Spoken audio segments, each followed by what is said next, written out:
केदारनाथ एक मंदिर या एक भावना।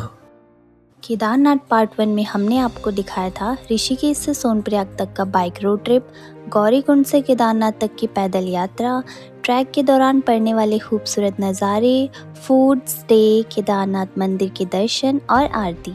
तो चलिए इस अधूरे सफ़र को पूरा करते हैं पार्ट 2। किसने लिखा होगा कि नीला आसमान होगा, हरी घास होगी और काले भूरे पहाड़ होंगे, सफ़ेद बर्फ होगी और एक पीली धूप के पड़ने से सब सुनहरा हो जाएगा।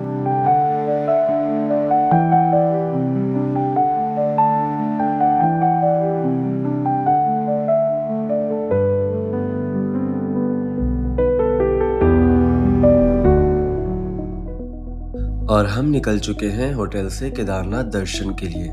यहाँ चारों तरफ आपको होटल्स दिखाई देंगे और हम आपको आखिर में दिखाएंगे कि कैसी गलियों में होते हैं केदारनाथ के होटल्स। तो सुबह कुछ ऐसा दिखता है केदारनाथ का परिसर। आज की सुबह हर दिन की सुबह से कुछ अलग थी। सामने दिखता केदारनाथ मंदिर और आगे बढ़ते हमारे एक कदम दर्शन की व्याकुलता को और बढ़ा रहे थे। ये मंदिर भगवान शिव के 12 ज्योतिर्लिंगों में से एक है। साथ ही उत्तराखंड चारधाम यात्रा और पंच केदार का भी एक मुख्य स्थल है। और प्रवेश के जस्ट साइड में सामान और जूते रखने की व्यवस्था होती है। वहां से टोकन दिखाकर हम आए हैं और भीड़ ना होने की वजह से लाइन ज्यादा लंबी नहीं है। और लाइन के जस्ट किनारे प्रसाद की दुकानें लगी रहती हैं।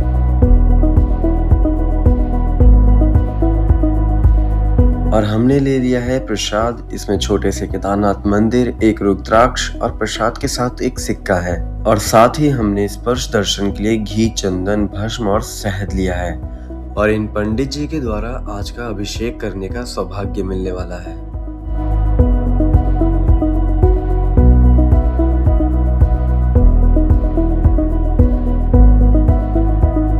जय केदार बाबा की। तो जस्ट अभी हम गर्भगृह से दर्शन करके बाहर आए हैं और काफ़ी अच्छे से हमारे दर्शन हुए। घी, चंदन और भस्म ये छुआ के बिल्कुल प्रॉपर और शहद से अभिषेक करवा के एकदम पूजा करवाइए। अदरवाइज क्या होता है कि वहाँ पे वो दर्शन करते हैं, आप छुएंगे और तुरंत आपको हटा दिया जाता है। आप राइट साइड पे वॉल देख रहे हैं, वहाँ पे अर्जुन जी की प्रतिमा है। जो आप गेट देख रहे हैं वहाँ पे लक्ष्मी नारायण जी की प्रतिमा है। और उसके बाद आप इधर पे जो देख रहे हैं यहाँ पे कुंती माता की है। और इसके आगे यहाँ पे जो पिलर है ये यहाँ पे आपको मिलेगा रिद्धि सिद्धि गणेश जी के साथ। तो ऐसे ही यहाँ पे पूरा बना हुआ है और ये स्टोन से बना हुआ है। बहुत ही प्यारा, बहुत ही अच्छा बना हुआ है। और हम जब अंदर गए तो बस एक ऐसी वाइब्रेशन थी कि हम हर हर महादेव, हर हर महादेव, हर हर महादेव ही करते रह गए। दर्शन करके अब एक अलग ही एहसास हो रहा है, मतलब वर्थ लग रहा है। वो एक इमोशनल वाला पॉइंट था कि अंदर उनके दर्शन हो गए, इतना चढ़ के आए, फाइनली उनके दर्शन कर लिए, तो बहुत अच्छा लगा। और अगर आपको अच्छे से दर्शन करने हैं तो मैं आपको बताऊंगा कि आप पंडित जी को बिल्कुल रखिएगा। हाँ, वो उसे स्पर्श दर्शन बोलते हैं, तो उनके थ्रू आप लोग स्पर्श दर्शन कर सकते हैं। आप अपना जो भी प्रसाद खरीदेंगे वो वहाँ आपके हाथों से छुआ के दर्शन करवाएंगे। और अभी मैं खड़ा हूँ श्री केदारनाथ मंदिर के राइट साइड के प्रांगण में। और वहाँ पे जो आप फर्स्ट देख रहे हैं वहाँ पे है श्री कृष्ण जी की मूर्ति। उसके बाद दिखेगा आपको निकास द्वार और उसके बाद आपको दिखेगा यहाँ पे श्री सहदेव जी की मूर्ति। और ये जो फ्रंट का पोर्शन है यहाँ पे 5 पांडव का मूर्ति दिखेगा, जिसमें श्री कृष्ण जी, द्रौपदी माता और कुंती माता का प्रतिमा रखा गया है। और जो आप ये पिलर देख रहे हैं इस जगह पे पार्वती माता जी की मूर्ति है। और ये जो बीच में आप देख रहे हैं इसमें मेन श्री केदार का गर्भगृह रखा गया है। और अभी खड़े हैं हम मंदिर के पीछे वाली साइड में और ये है अमृत कुंड। अंदर शिवलिंग में चढ़ने वाला जल यहाँ एकत्रित होता है और इसमें से लोग जल भर के घर ले जाते हैं और इसे कुछ ऐसे तरीके से निकाला जाता है।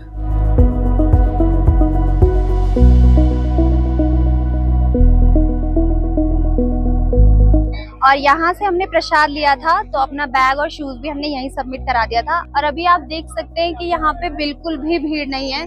तो सुबह जो हमने दर्शन किए थे तब थोड़ी बहुत थी भी, अब बिल्कुल भीड़ नहीं है।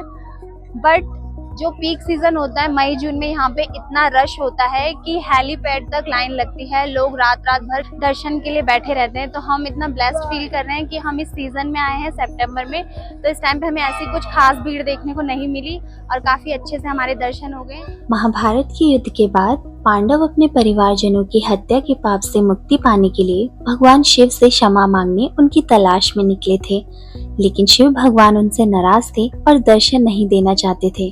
तो भगवान शिव ने एक बैल का रूप धारण कर लिया और बैलों के झुंड के बीच में छुप गए, लेकिन पांडवों ने उन्हें पहचान लिया और भीम ने बैल को पकड़ने की कोशिश की, लेकिन बैल रूपी भगवान शिव जमीन में समाने लगे और भीम ने उनका पिछला भाग यानी कुबड़ पकड़ लिया। भगवान शिव पांडवों की निष्ठा देखकर प्रकट हुए और उन्हें पाप मुक्त होने का आशीर्वाद दिया। इसी बैल रूपी कुबड़ को केदारनाथ शिवलिंग के रूप में पूजा जाता है, इसलिए इसे स्वयंभू शिवलिंग भी कहते हैं। मंदिर के अंदर फ्रंट राइट वॉल पे भीम जी और लेफ्ट वॉल पे द्रौपदी जी की प्रतिमा है।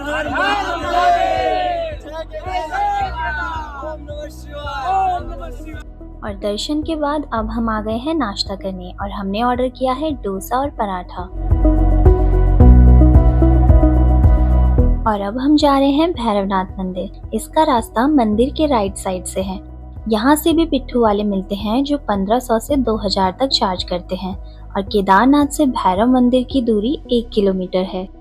और ये ब्रिज क्रॉस करके भाई उस रास्ते से हमें ऊपर जाना है।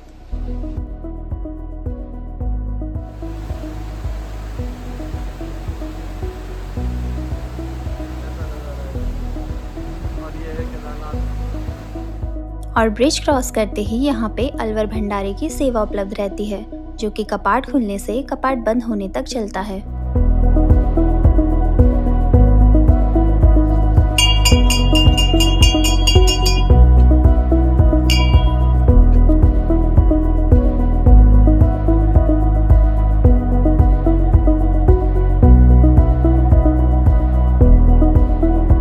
अब भैरवनाथ मंदिर ठीक हमारे सामने है और मंदिर के बाहर से ऐसी दुकानें देखने को मिलेंगी जहां से आप लोग प्रसाद ले सकते हैं।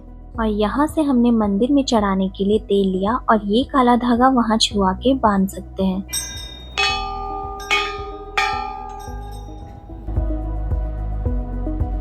भगवान भैरवनाथ को भगवान शिव का एक उग्र अवतार माना जाता है, जिन्हें काल भैरव भी कहते हैं। नकारात्मक शक्तियों को दूर करने के लिए इनकी पूजा की जाती है।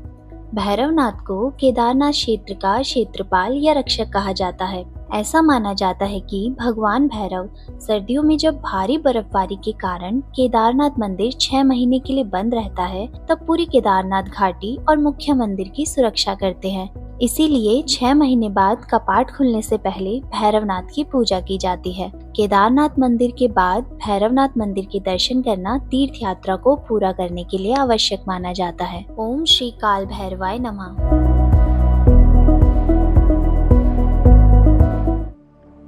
और वहाँ पर है पीक पॉइंट, जहाँ कुछ लोग प्रकृति को और करीब से महसूस करने के लिए जाते हैं।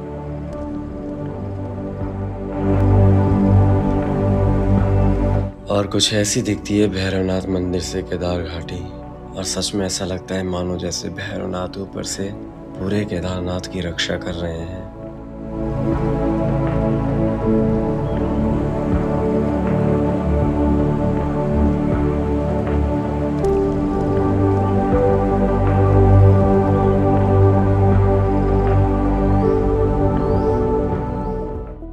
और दर्शन करके हम चले ही थे, रास्तों में हमने देखे मन्नत वाले घर बने हैं और फिर रिच्चू भी लग गई घर बनाने की तैयारी में। चलो बनाओ। मुझे ना इससे बचपन वाले गेम की याद आ गई। कितना फ्लोर बनना? कितना फ्लोर चाहिए था? ये अजीब है यार।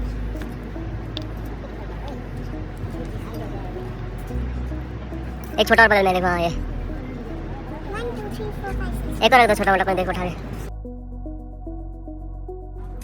यस, तो ये बन गया है हमारा 1 2 3 4 5 6 7 8 मंजिला 8 फ्लोर वाला घर बन चुका है। और केदारनाथ मंदिर के राइट साइड कुछ ऐसे पानी के स्रोत हैं जो पहाड़ों से आ रहे हैं और अभी मैं खड़ा हूँ केदारनाथ मंदिर के जस्ट लेफ्ट साइड वाले प्रांगण में, और मैं आपको दिखाना चाहता हूँ कि यहाँ पे है वो मोदी गुफा जो इतनी ज्यादा प्रचलित है, और इसे रुद्रनाथ मेडिटेशन केव कहा जाता था पहले, लेकिन जब से मोदी जी ने यहाँ पे अपना मेडिटेशन किया है उसके बाद से ये बहुत बड़े लेवल पे फेमस हो चुका है मोदी गुफा के नाम से।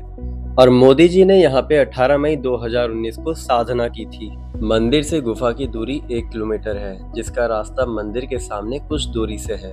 यहाँ साधना के लिए कोई भी श्रद्धालु मात्र 990 रुपए में गढ़वाल मंडल विकास निगम से ऑनलाइन बुक कर सकता है, जिसमें bed, attach toilet, electricity, geyser, breakfast, lunch, dinner और इमरजेंसी कॉल जैसी सर्विस मिलती है। और मंदिर के ठीक पीछे से आता है भीमशिला का रास्ता, और केदारनाथ मंदिर पंच केदार में भी आता है। कहा जाता है कि भगवान शिव के बाकी अंग 5 अलग अलग स्थान पर प्रकट हुए थे। भुजाएं तुंगनाथ में, चेहरा रुद्रनाथ में, मद महेश्वर में पेट और कल्पेश्वर में बाल, जिन्हें सामूहिक रूप से पंच केदार कहा जाता है।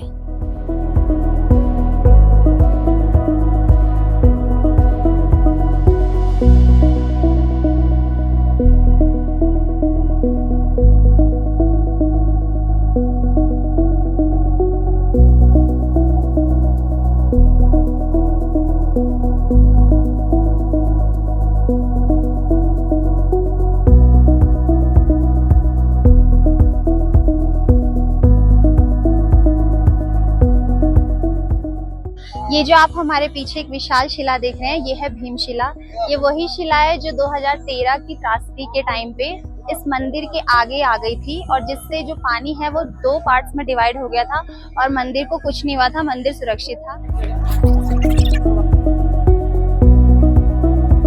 भीमशिला से शंकराचार्य समाधि की ओर जाते हुए जो रास्ता पड़ता है, इसके बीच में दोनों साइड कुछ इस तरीके के मन्नत के पत्थर दिख जाएंगे। तो इन पत्थरों का ऐसे स्ट्रक्चर बना के आप कुछ भी अपनी विश मांग सकते हैं, और ऐसे स्ट्रक्चर देखो कितनी मन्नतों के पत्थर बने यहाँ पे। और यहाँ से शुरू होता है आदि गुरु शंकराचार्य जी का समाधि स्थल, और शंकराचार्य जी को भगवान शिव का अवतार भी माना जाता है।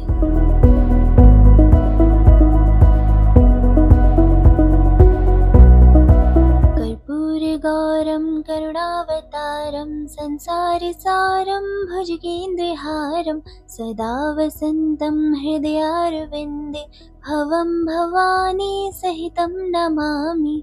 शंकराचार्य जी ने संपूर्ण भारतवर्ष की यात्रा की और अपने अंतिम समय में केदारनाथ आ गए। यहाँ इन्होंने केदारनाथ मंदिर का नवीकरण किया, और यही मंदिर के पीछे लगभग 20 मीटर दूरी पर मात्र 32 वर्ष की आयु में समाधि ले ली थी।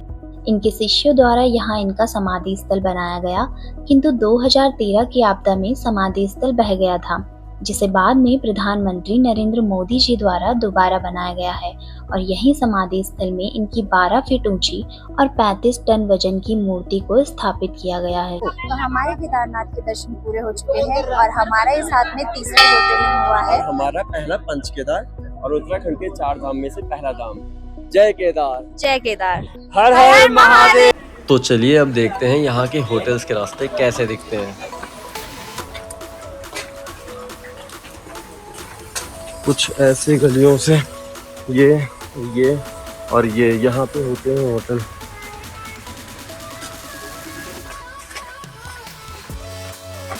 देखिए इस 3 सेट का होटल है। ये सब होटल है, ये सब होटल है। ये देखिए केदारनाथ भवन शंकर इधर पे, और इधर पे चारों तरफ होटल है। और कैंप्स कुछ इस तरीके के होते हैं। यहाँ कैंप्स होटल्स के बाहर और छत में भी लगे होते हैं। अंदर से ये कुछ ऐसा दिखता है, और एक कैंप डबल शेयरिंग होता है।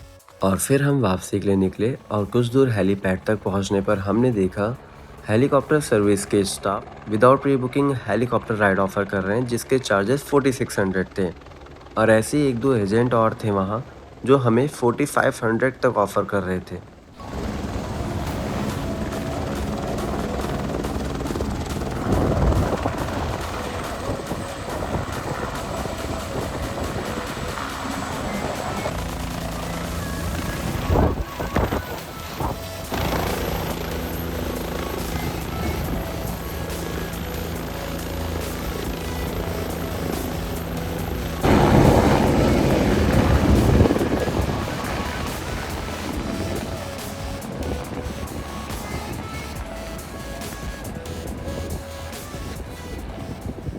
और ऑफ सीजन होने की वजह से काफी घोड़े खच्चर खाली खड़े हैं और रास्ते में दर्द निवारण केंद्र भी होते हैं जिसमें फ्री में पेन रिलीफ लैग थेरेपी ले सकते हैं। और रास्ते में चलते वक्त जब घोड़ा खच्चर आपकी ओर आ रहे होते हैं तो ये लोग इसको कुछ इस तरीके से दूर करते हैं। और यहाँ ऐसे वाटर एटीएम भी होते हैं और यहाँ से हमें पूरी ढलान ही दिख रही थी, तो अब लग रहा है इन प्यारे नज़ारों के साथ हम आसानी से पहुँच जाएंगे।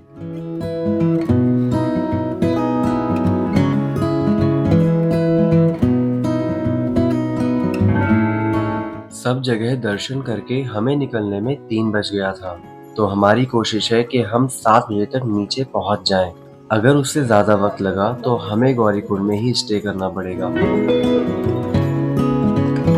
और ढलान उतरते हुए लगा ज्यादा जल्दी न उतर जाए, तो महाराज निर्जेंद्र योगेशाधिराज और महारानी ऋचा सेवंतिका ने सोचा चलो अपने शस्त्रों की आजमाइश की जाए। और अपनी महारानी से हारने के बाद महाराज ने चीयर्स करके अपना गम बुलाया और इन सुंदर नज़ारों का आनंद लिया। और शाम के टाइम धीरे धीरे दुकानें बंद हो जाती हैं और लोग भी दिखने कम हो जाते हैं और अब हो चुका है अंधेरा। हमें शुरुआत में लग रहा था कि आसानी से उतर जाएंगे, लेकिन इतना इजी होने वाला नहीं था। काफ़ी लोग आधे रास्ते से घोड़ा खच्चर करके नीचे उतरने लगे थे और यहाँ के 6 बजे भी रात के 10 बजे लगते हैं। और आश्चर्य की बात ये थी कुछ लोग इतनी रात में भी ट्रैकिंग स्टार्ट कर रहे थे। और अभी बज चुके हैं 8, तो फाइनली हम पहुंच चुके हैं गौरीकुंड। हमारी पैदल यात्रा यहाँ पूरी होती है। हमने अपने केदारनाथ ट्रिप का बजट डिस्क्रिप्शन में मेंशन किया है, आप वहां देख सकते हैं। अगले सफर में हमारे साथ बने रहने के लिए चैनल को सब्सक्राइब जरूर करें। जय Kedar. Till then, travel, take care and tada!